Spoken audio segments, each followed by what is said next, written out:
బలవంతుడేగా, సర్వాధికారేగా. అయినా సరే భూమి మీద పరిశుద్ధులు ప్రార్థించకపోతే దేవుడు కదలాతి కాదు. దేవుడు కదలాలంటే ఖచ్చితంగా భూమి మీద పరిశుద్ధులు ప్రార్థన చేయాలి. ఏమని తెలుసా?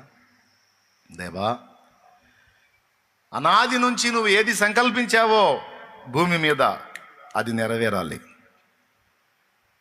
అది నెరవేరాలి.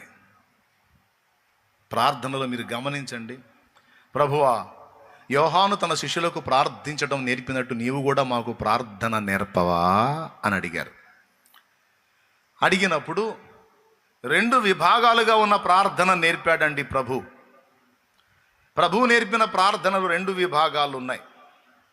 ఒకటి దేవునికి చెందినది, 2 మనకు చెందినది.